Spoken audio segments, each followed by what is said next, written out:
Okay, hello everyone. Welcome to the 13th episode. I hope I have that right, of the Mechanics of Poetry. We try to record every week, but sometimes it doesn't happen. But we got enough people today to have a full screen, so we're going to go ahead and do this episode. It's phrased with the question, and I'm trying to remember the question exactly too. What are the places you like to write about? But I guess that could also encompass poems where a place is part of the poem, is another way to look at it.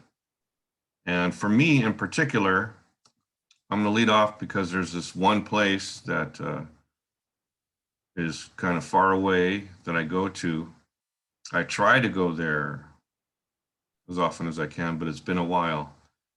But every time that I've gone there, I've gotten a poem out of it, and not just a poem, but a published poem and a prize-winning poem, that kind of thing have come out of it. So I'm really jazzed about this location. And it's been in the news lately too. It's a little bit endangered right now because of global warming. Okay, enough of that. On to the place. Let's see, screen share.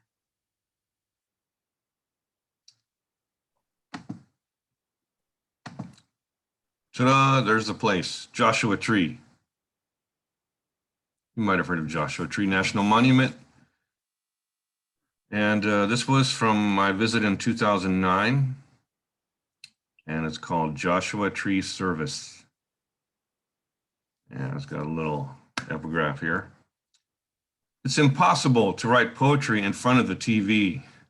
Almost impossible not to write in the sun. In the woods, every breath is a poem.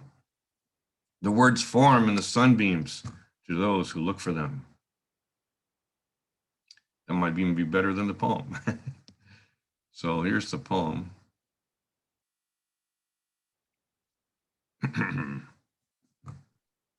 Sun in the sky, filtered through bands of blue and white. Land all around, mountains frame, surround rock-strewn plain. Worshippers gather, citizens of earth, stand with branches outstretched, take in periodic warmth between collected tears. Even rocks seem to enjoy the hours of light reflection, effortlessly provide shadows for respite from constant brilliance. Through the unseen, oh, it's a call from Coco. This is our first video interruption. Let's try it. Hey, Coco. Are you there? Hello? Hey, Coco, what do you know? No. I saw I missed a call from you. Yeah, because I was hoping you'd join our episode. Oh. Okay, I'm here now. Okay? Okay. All right. It finally happened. All right. Where was I? Oh, yeah. So we just finished. The rocks seem to enjoy the hours of light reflection, effortlessly provide shadows for respite from constant brilliance.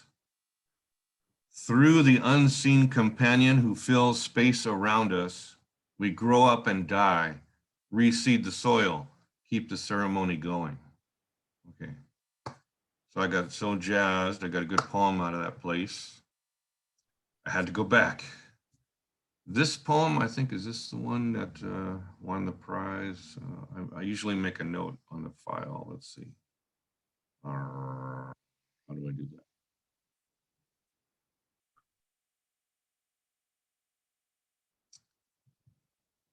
that? Well, I'll have to stop the share. I just stopped the share anyway, so I can see. There she is, Coco. Thank you. Welcome aboard. We're just getting started. I just read the first poem. I'm going to read another one in a moment here, and then I'm going to turn it over to our next participant. Okay. Screen share. Okay, no, that poem was just published. This is the one that actually won a prize. Woo! And again, Joshua Tree. This one's called Joshua Tree Trip. And this was written in 2011. Okay, what is that circle? Oh, I'll leave it. Smiles in the car. 2 hours later, arrive petroglyph rocks. Balance ourselves beside boulders that dwarf us. We stroll hand in hand past the many arms of Joshua, single-fingered yucca, sit on stone benches. View Coachella Valley Vista, Palm Springs, tiny buildings, haze over the Salton Sea, San Andreas Fault, pose with peaks. Climb edges, back at the bluest sky, while nature's personalities show in formation. Volcanic birthplace, rising and defeated limbs perform poetry to space. Buddha-like mountains, silent sentinels patiently outlast man-made windmills. So, again, totally jazzed by Joshua Tree. I gotta go back. See if the magic happens a third time. So that was my pick of all the places I've been. Let's move on now to James. That's right. James arrived first. I'm sorry. And Lynda, did you have poems? Did you find any? I think I dug up a couple of options, so I'll go ahead with James. Because you were here first, so if you want to go first, you can, or you could slide down if you want. Well, I'll tell you what. Let me go ahead and read one now that it's maybe it better fits the category of a place. Although, as I said, I was really focusing on situations, but in this case, it's in a particular place. So it has a setting. Yeah. Okay. Let's see it. I think that. Yeah. Hang on. Let me just. Yeah. Do this. Variation is a good thing. Here, and give me one moment, and I will just do I think just a brief explanation might help. It's a reference to the situation in Barbados, specifically in the Caribbean, where currently there's increasing worry about gun violence. And so there's a lot of conversation about, since we don't manufacture guns in Barbados, how are they being imported? So there's a lot of conversation around that. And I kind of pulled something together from the perspective of like a citizen who is no longer living in the country, but is coming to vacation and then dealing with the topic. So there we go. Sand, guns, and worry. Pitched screech of engines revving down the tarmac. Tension of families, straps tight, eager. Airplane wingspan lilts into island nation song. Returning citizens clap, laughter muffled behind masks. Forest tune like seawater notes beaded on a child's plaits. Rhythms shift from Western erect to Caribbean waistline. Everyone moisturized with anticipation of steel pan. Wheels touch down, taking comfort in hum on concrete. Catamarans wave up, glance askance at fishing boats. Fishing boats bob, cast aspersions at far-off yachts. Yachts grace water, point fingers at the port. Containers seal gritty thoughts, far from the tingle of coral sand. Everyone's suspicious of everyone's haul. Rhythms worry from Caribbean waistline to rat-a-tat. Come Saturday, it'll be time for pudding and sauce, unless shouts explode from imported guns and people duck, scatter like somebody dead. Wow. So it's a combination of, situation, topic, and in this case, placed in a specific location. Well, there's a whole lot of place in there. It's wonderful. Which I tend to do with my poems. It's the situation, but more so than the place, but the place is an important backdrop. Right. Very, very so. Very so. By the way, may I add, I had almost submitted this for your summer sounds because the original title was Sounds of Sand, Guns, and Worry. But in the editing process, sounds of disappeared. And I said, there goes the word. Can't submit. Rat-a-tat, rat-a-tat, that's the sound. And So yeah, I next, saw the date on there, June 10th. Yeah, so it's yeah, a I recent. was working on that, but yeah, next time I'll work on something. Okay. I had a couple of people miss the deadline, and I'm such a softie. I added their poems. I hate to say no to people, especially if it means I get to put a poem up. That is a plus. I love adding poems to the site. You might have noticed it grew from 31 to 33 poems if you were paying close attention to the notices. All right, on that happy note, thank you so much, Lynda. That was really an evocative poem. It really evoked the place. No, and thank you actually, because it's your prompt. I would not Oh, have been, the topic was important to me, but I wasn't planning on writing about it. But when I saw that and I said summer sounds, and just as I said sounds, I just heard, just the, and from there, the poem took off. That's absolute truth. Yeah. Would not have been written otherwise. So there you go. wow, that's awesome. That's awesome. When poems are born that way, that's wonderful. Okay, so next in the queue, we had, I think it was James. Yes. Go ahead, James. Yeah, so I thought initially that we were talking about places I like to write, which I do most of my writing at home, but I have a balcony and I like to go out there in the evenings, the late night, and sit out there and kind of brainstorm whatever comes to mind. So that's probably my favorite place to write. Um, but other places, like we have a nice park out here in the city, and I like to go hang out there and write sometimes.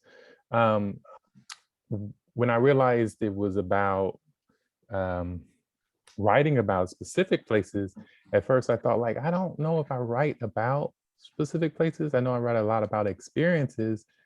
And then it all came to me like, oh no, you write about places a lot. And so I was looking at about different poems and thinking, and most recently I wrote a poem about the Sims Library of Poetry that is having their grand opening next month. And I had submitted a poem for them to be in their new anthology. So I'm not going to share that one today because it's going to be published in there soon. But I was like, I wrote there, and then I write about my home, my brother's home, where I went to school at a variety, the gym. I have a poem about the gym and how much I drive by and I'm like, I need to go in, but I don't.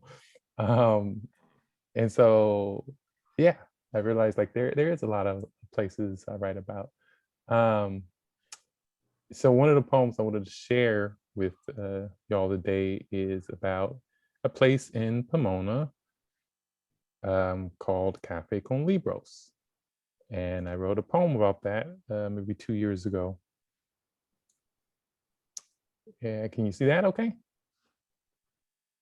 All right. I wrote a poem about it about 2 years ago for an anthology they were putting together. And it just talks about the bookstore and how much I appreciate it. It's called The Cafe. What is the cafe for? It's for you and me, for us, a place for friends and books and bread, where ideas can spread, a place for the thoughts in your head, to become clear, where poetry is read and given a voice. Open to the community, a safe place to share, full of people that care, a spot free to be you, to learn, make, and do, to read and sip tea or enjoy lunch and coffee. Here, musicians, artists, and singers, and poets can all share their craft openly. Bibliophiles get their fix, discoveries are made, diversity gets mixed, friendships are formed, lessons are taught, philosophy sought. This is a special place, setting its own unique taste. With its rare culture, when we listen, the walls speak an incredible story. Performances are gifted. Here, libations get shared, but spirits are lifted. A lending library offers to those seeking insight. Authors find a home. Independence delights. To make sure this place lasts, it needs your support. Come together and create moments rich and sublime. Dare to explore the shelves, you'd be surprised what you find. What could be more magical than a location like this? A garden for the community to enrich the next generation of brilliant young minds in the soil of downtown Pomona.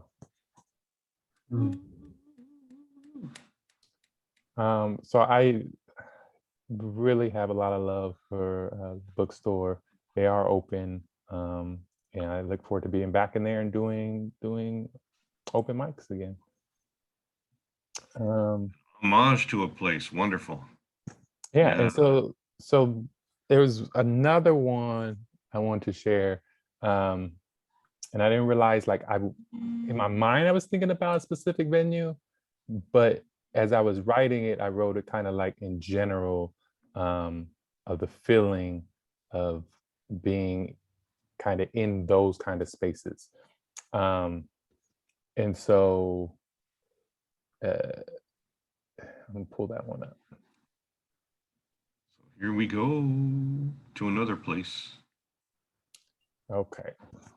The heat of the lights. And so this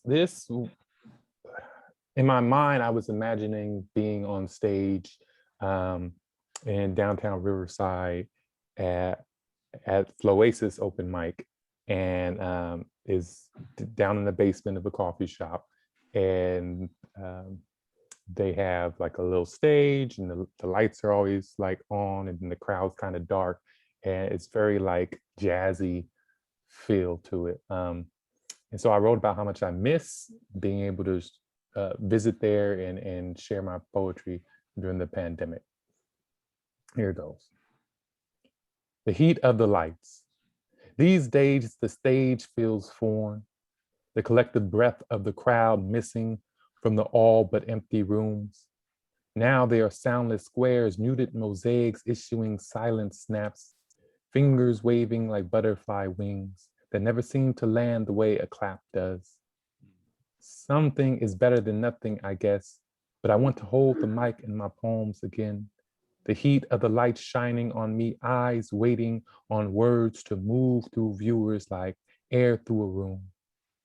My fingers sweating, shaky knees knocking, a whirlpool blending in my belly, anticipating my name being called. The performances at home do not deliver the heaviness behind their punches, as if shadow boxing and light wispy jabs, no knockdown power in baritone bass or fluttery-footed flirting in tenor tones that whisper around the creases of necks, sliding past lips and rushing between laps. I am a preacher without a pulpit, diligently perfecting my sermon to deliver, but we keep skipping Sunday service. This threefold connection between audience, poem, and platform torn asunder. We've lost the power of the stage where artists can create incantations, spellbinding attendees like the first time they witness a magic trick and wonder, how in the world did he do that? Yeah. So, yeah. Yeah. Those are kind of my some poems about places that are really important to me.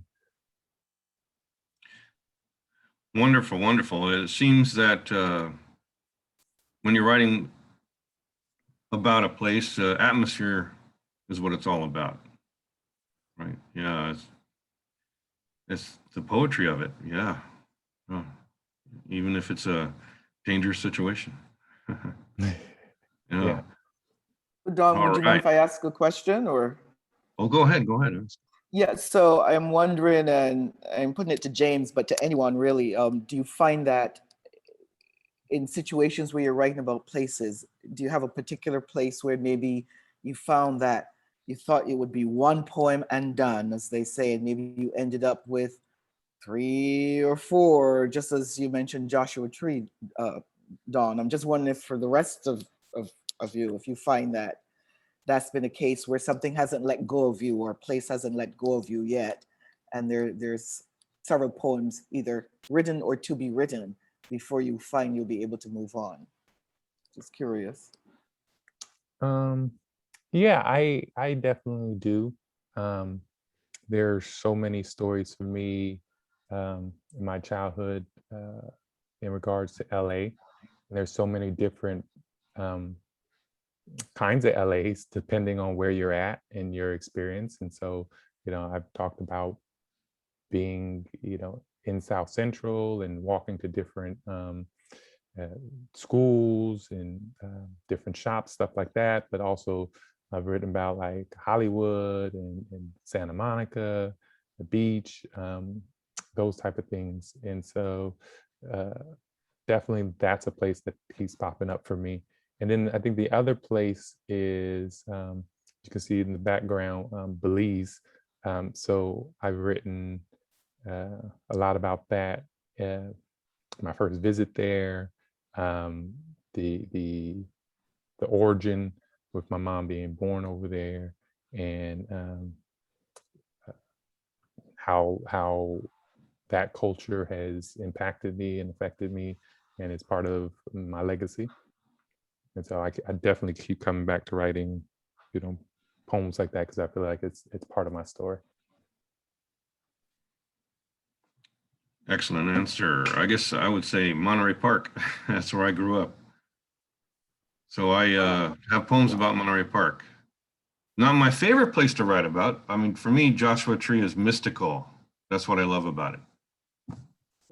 So for another time, I'm fascinated by Monterey Park, but it won't derail today because my first place to live when I moved to California was Monterey Park. Monterey Park. 1991 to 1997, yes. Yeah, so I've got a few poems about Monterey Park, that's for sure. Childhood experiences, teenage experiences, even adult experiences. Let's get another place of view from Chris Askew. Whoops, didn't mean to rhyme. I was realizing as I was thinking through this that my poems, at least, place serves about three different functions. One, the poem can be about the place. The idea of the poem is to say something about the place.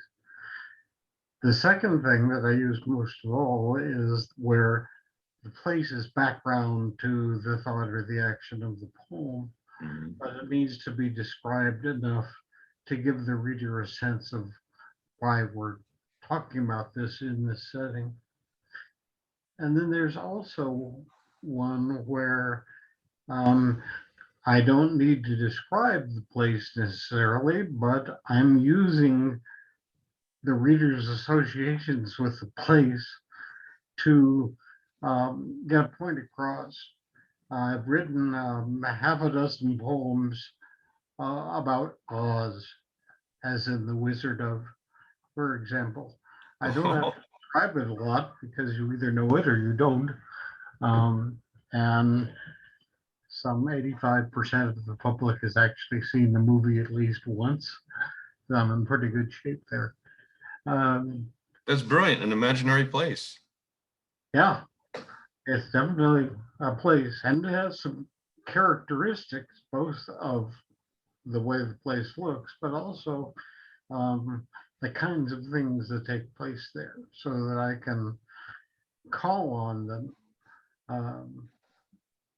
and use the place in its metaphoric sense.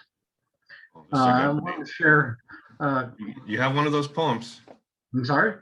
Do you have one of those Oz poems? I do. Yeah, I've got to see this. Got to see this. A couple of the first kinds first. This is a poem that is specifically about the place. And I actually wrote this for a friend who was in the doldrums in vet school. Now I'm going to share screen. That's just a great idea. I got to try that. Write about an imaginary place. Okay. We see that? There is a place? Yeah. Okay. There is a place. There is a place where sun and wind collide with towering fortresses of rock and cloud, where time and rivers flowing carve in ruddy plains deep spaces, vast and clear. In one such deep, a hollow curves, a dimple in the palm of God. Outside, The pageant of creation plays in billowing robes of rust and gold, on piercing fiercest blue, the fanfare of the bright and boisterous air. Inside, there's calm, a flower grows. One day I'll take you there, and backs against the sheltering stone, faces to the flow. We'll listen till words wear away and rest on silence, safe and whole. Ooh-wee. That was Wow, actually, that, yeah, go ahead. Go a ahead, sorry. in the Grand Canyon, where I went on a backpack many years ago when I could do that. But this next one is a poem that uses a place as background. It's important to background is very important to what's going on, but the action of the poem is about something else. And it's actually a memorial to two friends. I wrote this sitting on the edge of the Grand Canyon of the Rio Grande, which is where they lived, their house was. And that is the setting in which they spent their lives. So it was important to catch the setting, but it was also important to catch something about their lives. Canyon crows. Before the first dogs bark, the rim's birds break the still fast of the chill canyon dawn. Finch, junco, sparrow, towhee, stir, hop, chirrup, rustle, trill, fresh daily domesticity of cholla, pigeon, juniper. Across the canyon's vast and warming silence, down the gilding gorge, a solitary crow on purple stillness glides. Away up canyon slides another. Silvered feathers flash the splash of river far below, calling, stretching, reaching.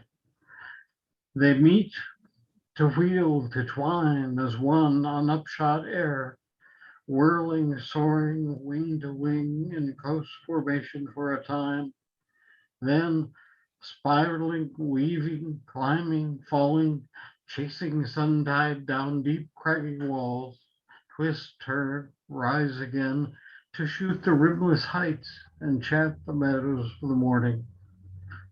Too soon the glorious birds depart, first one and then the other vanishing in ever brightening, newly risen light, leaving rim birds and the now less silent dogs, seared memories of fearless flight and echoes of raft songs. Wow.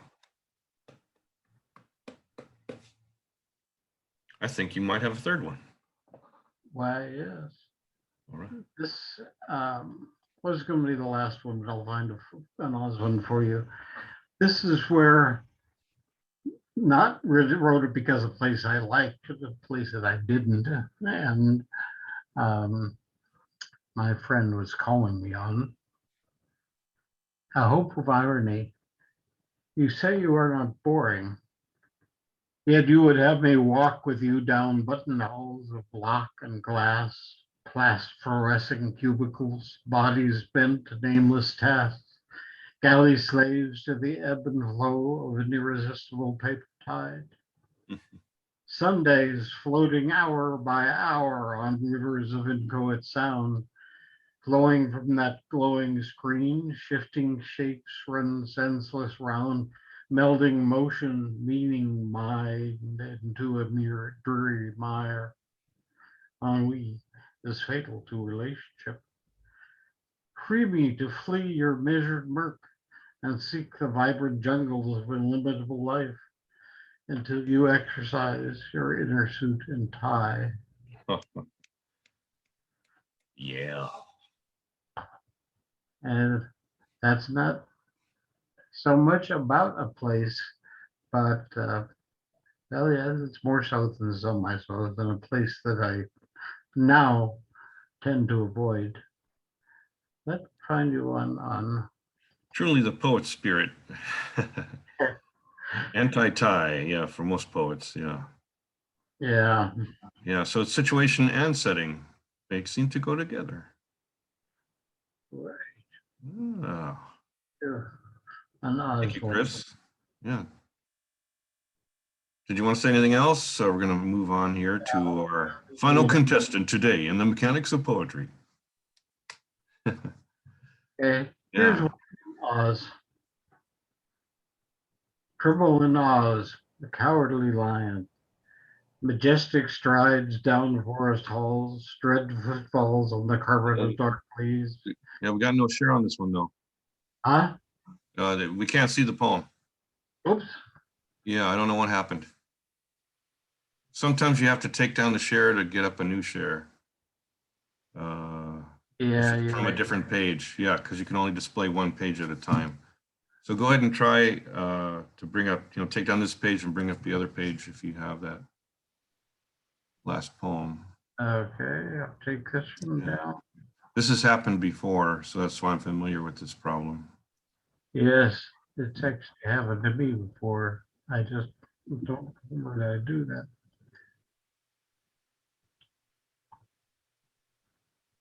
Actually, this is a different one. It's a little richer with Oz imagery. Trouble in Oz, Dorothy, the yellow ends, and now the emerald gate with glints and sparkles opens wide, and bidding my new friends and me who wait to see the fabled marvels just inside, jeweled palaces and crystal spires, the comforts that vast luxuries afford, fast companions wonderfully acquire, misplaced Dust Bowl farm girls' rich reward. Through whirlwinds of expedience I swirled, past flustered childhood, ruptured self-esteem, through ivy halls to magic privileged world, by main will, building someone else's dream. Why am I not content? I've had success, fulfilled all expectations, kept the cause. Why now surprised to feel it might be best to serve in Kansas, not to reign in Oz? Where's my wizard? Or do I really need some master of illusion to be shown the boundless possibilities ahead, to use my gifts and choose my own way home? That was the poem I was waiting for. Fabulous. Yeah, it really says a lot about it. The opulence. Yeah. Yeah.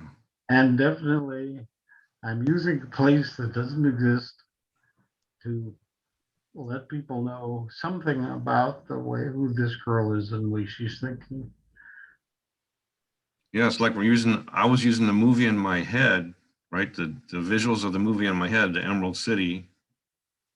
And that's what I was picturing. But you made it take a great turn where, as they say in the movie, the power is inside you. So that was a wonderful ending for that poem. Wonderful ending. Yeah. Thank you so much, Chris. You're welcome.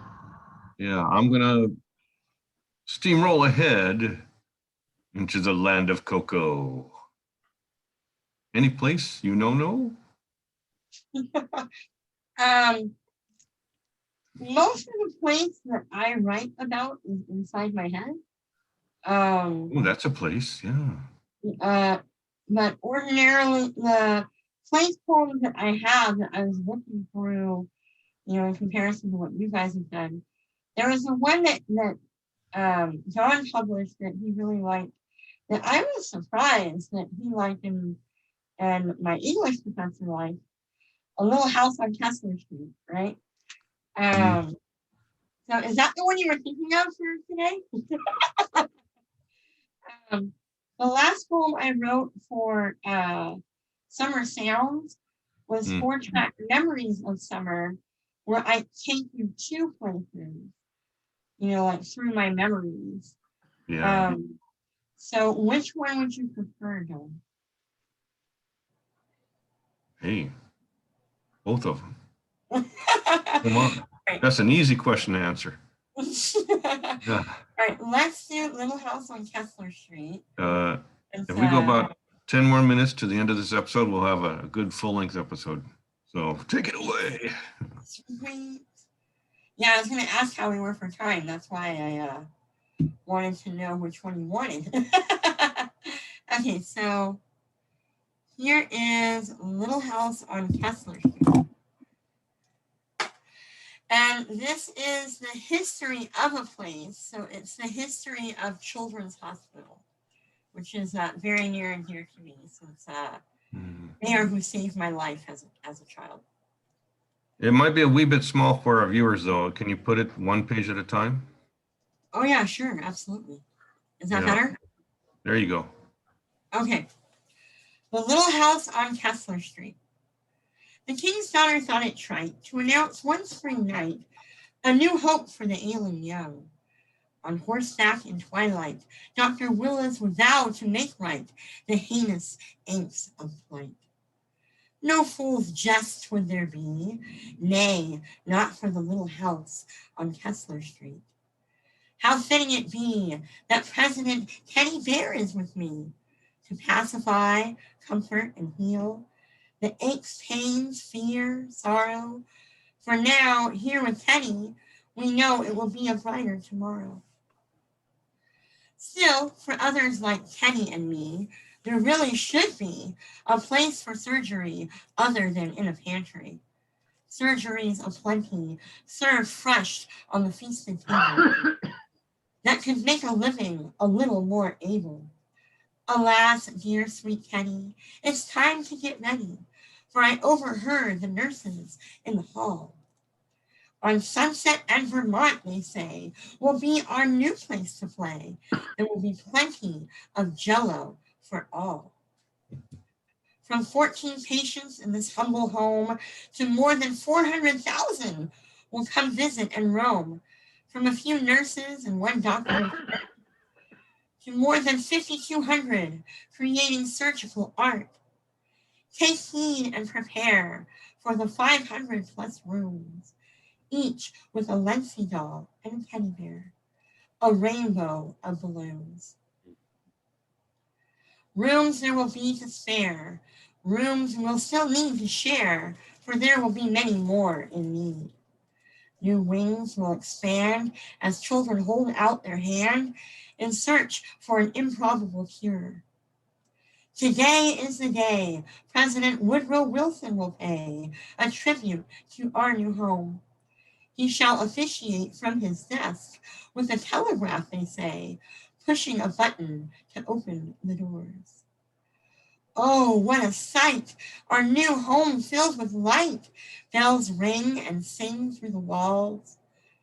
What's that you say, Teddy? Of course we are ready. Everything is going to be just fine. The doctors are here and the nurses will cheer. Finally, a place they can scan, test, and diagnose the ailments of children to bring forth a joyous toast. A toast to health is much better than wealth. Still, Teddy, we should not boast. Not all who come here will go home and cheer. Some will not even make it through the admissions door. Death for a child so meek and so mild is too big a burden to bear. All we can do, dear Teddy, is to hold them all tight, to help with affliction and give recognition that love will find a way. A long journey we will have with each mom and each dad, guiding them through their stay. Lency and Teddy, they will say, is what truly made their stay a little more like home. For you and me, for me, Teddy, this will always be home. The wallpaper may change and advancements will be made. Still, we must always answer the call. The Trojans will come on their horses of knowledge, divulging in the delicious unknown of devouring disease, death, and despair. Dissecting delicately as to preserve the innocence of youth with a gentle stitch and silent prayer. What wonders we have been blessed to behold. Lency and Teddy, the keepers of memories, treasures untold. Yeah. Yeah, I think that was my longest one. Coco, I don't know if I ever told you, one of the reasons this poem is in my secret heart is because when my son was 4, we took him to Children's Hospital because he had a broken leg. Oh, wow. And they fixed him up fine on Sunset of Vermont. Oh, yes. Yep. Children's is where I had my surgery, and I lived there for 2 years. Wow. So, yeah, very important place to me. Yes, we Okay. definitely have time for another poem. Perfect. Awesome. All right, where to go? Here you are. Okay. So here is the one for Summer Sounds. And this anthology that Dawn has put together is absolutely beautiful. So I invite everybody to find it on blogspot.com. 4-track memories of summer. Is this big enough? Can everyone see it? Yeah, okay. If you would have asked me what are the sounds of summer as a child, I can easily tell you. Summer is the sounds of waves crashing at the beach, sand between toes as it squelched in each step along the shoreline, the sloppy sounds of sandcastles being built as shovels and pails dug into muddy sand crab filled wet sand. As seagulls cawed and flew above the glistening sun-kissed waters, every now and then swooping down to feast on the summer beachgoers' delectables. The sounds of beach balls and volleyballs smacked to and fro as sweat dripped brows and glistened beach bodies jostled in glowing Athenian Olympian style.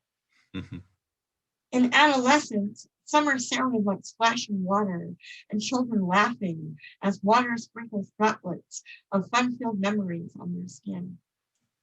Summer sounded like meat grilling and sizzling on a charcoal grill. That smoky charbroiled burger slapped between 2 fluffy buns, piled with crisp and crunchy toppings.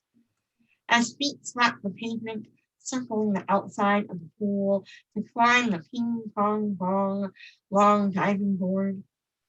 A cannonball diver tucks in legs and holds firm as the booming waters disseminate across the pool grounds and all occupants of the pool. During teenage rebellion, summer sounded like juicy watermelon slurped between luscious lip gloss lips. It was long car rides, singing bohemian rhapsodies whilst playing air guitar. Readying to display new slinky 2-piece swimsuits to oogling crowds of onlookers as siblings snapped and whipped towels at each other. The sounds of aerosol sprayed sunblock and lathered lotions slapped on the skin. The smells of coconut and tropical sweets lingered on perfumed pores. It was youthful beauty at its peak, and I can still hear the taut arrogance playing on the strings of platitude. Here in my middle age, summer sounds like a fan blowing cool air and the humming of the air conditioner on full blast.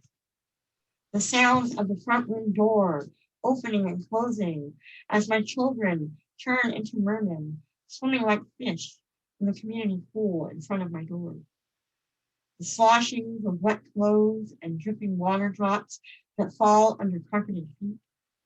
The cracking open of aluminum cans of soda. The sounds of refreshment escapes their lips and swished fresh lemons into a glass of water and clanking spoons of sugar stirred into thirst-quenching lemonade. The greatest sounds of summer are the sweet smiles of laughter that bring life, joy, and meaning. Yo. Well done, well done. That was amazing. Mhm. And I love all the sounds and the assonance and the In the sense of repetition. places. Yeah, it's not Yeah. alliteration. Oh, Is it great. alliteration? Where it It's the S's at the end. Oh, yeah, that's. I've seen that pool. I can vouch this poem is accurate. Right outside her door. Pretty damn convenient. Watch the kitties. Fabulous, fabulous. All right, so we have made it. And I hope everyone enjoyed this episode where you got 5 times the power of places from 5 people. It really was quite satisfying to see the variety in our 5 points of view. And this is going to go up on YouTube this afternoon. So if anybody's watching it today, Saturday will be the reading for Summer Sounds, Spectrum Summer Sounds, at 3 o'clock on Zoom. So just go to the website, Saturday Afternoon Poetry, has all the information to join us if you want to participate by reading a poem or just listen. And I'm plotting next week because somebody in this group gave me a great idea, something that everyone should try at least once in their lives, writing a villanelle. So that'll be the next episode. Oh yeah, so get out your villanelle shoes, people. That'll be the next episode. But for now, it's time to set everybody free by ending the recording.